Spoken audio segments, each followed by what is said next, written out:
Yeah. YouTube, man. It's your boy Sean J. Let me drop this game reaction video on you guys, man. The Atlanta Falcons played Detroit Lions yesterday, and they got curb stomped. So let's be straight up and honest about it, right? We only gave up 20 points. We only scored 6 points. We got off 3 field goals, but the Detroit Lions dominated the game from beginning to the end. Right? I wanted to sleep on this. I didn't want to come on yesterday and fly off at any of the players or the coaches. Right? You see a lot of the hot takes that go on during games and after games. So I kind of try to stay away from that. I like to look at the tape as well. I'm not a football coach or anything like that, but I kind of want to give these guys, their just due or their opportunity before I lay into them, right? But this is a Monday, and we are Tell the Truth Mondays, like Dan Quinn used to say. So we want to tell the truth today. Give credit to Detroit Lions. They curb stomped us. They put a foot in us yesterday, right? They ran the ball at us. The trenches, they dominated, right? Offensively and defensively. Jared Goff, you can see why he was a #1 draft pick, right? He's not Mahomes, but he is efficient. He can throw the ball to where he needs it, right? He understands where he wants to go, and he is on time and he's consistent, right? And you can win with that.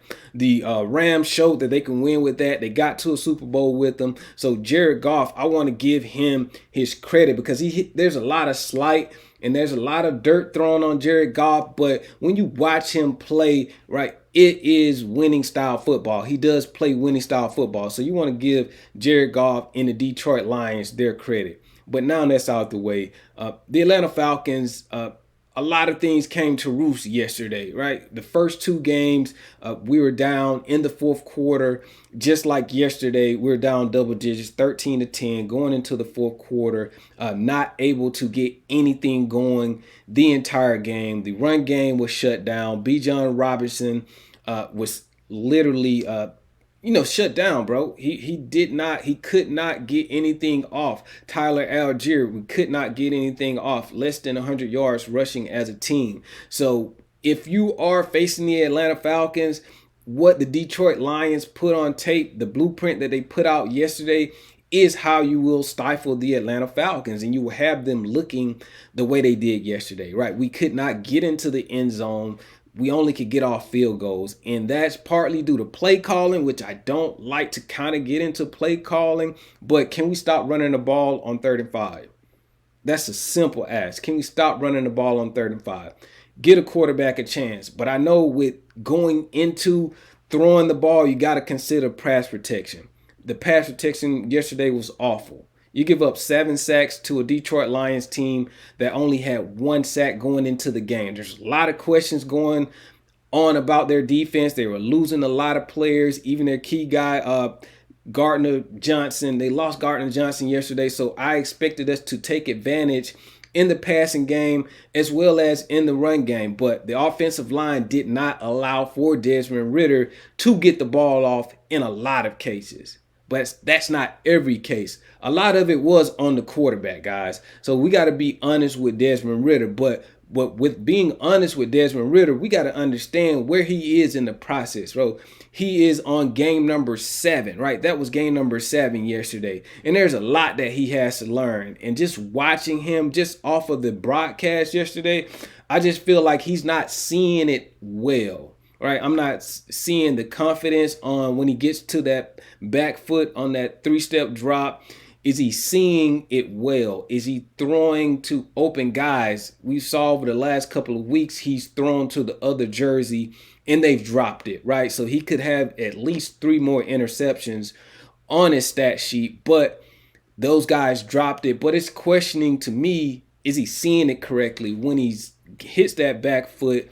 Does he know what he wants to go with the ball? And if it's not there, is he holding on to it too long to where he is, he's driving that sack number up because he's not getting the ball out of his hands? So with Desmond Ridder, we saw some great things in the Green Bay Packers game. I did a whole breakdown, a film breakdown, which I didn't get out there, thank God, because I was about to just throw him so many flowers and damn near say that he has arrived, because that fourth quarter that he put together against the Green Bay Packers was that great. It was that phenomenal for Desmond Ridder. But we did not see that transfer into the Detroit Lions game, right? We saw a lot of mistakes. We saw a lot of unsureness, and we just saw missed passes, right? Even on fourth down, Drake London on his hook route or his comeback route, we just saw it high and outside. And you just really can't have those, right? Even on fourth down or any down, we need to be accurate. But with Desmond Ridder, I think that you have to have patience there, guys. I think that as we go along and more games come about, you will see Desmond and Arthur settle in as into what they want to do.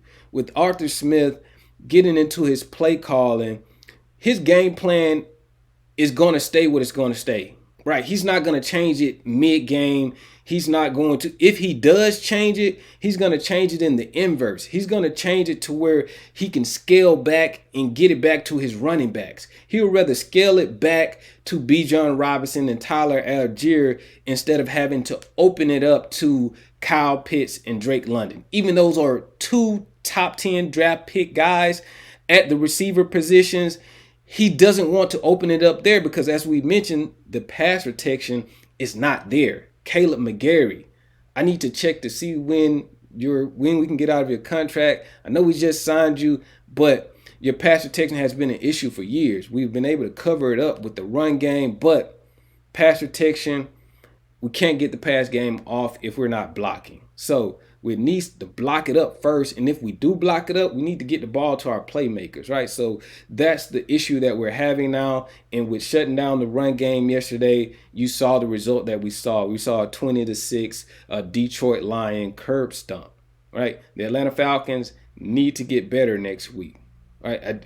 Just one thing, we did see the Falcons bring in a kicker to kind of push Younghoe Koo, right? We want to put him on notice. We're not getting rid of Younghoe Koo. Let's be honest about that. I like Younghoe Koo. I like what he's done for me, but this is a what have you done for me lately. We saw him miss field goals and extra points in the preseason, missed an extra point last week.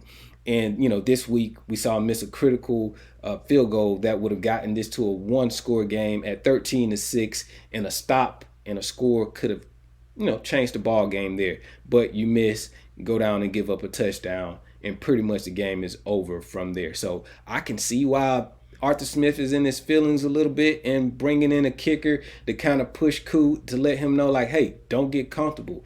We got games to win here. So this is just my thoughts, man. We got a lot of things to fix from the Lions game going into the Jaguars game. The Jaguars got beat down by the Texans yesterday. So we got to kind of keep things in perspective. I want to say the Falcons got killed yesterday, but at the same time, there's a team that gave up 70 points and got beat by 50 points, right? So you kind of got to keep that into perspective. You got the Carolina Panthers. They're giving up 40 points.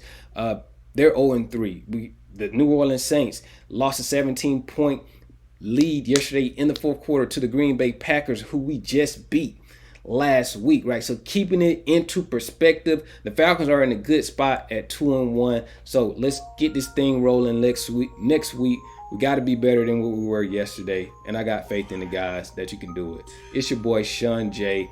That's all I got to say.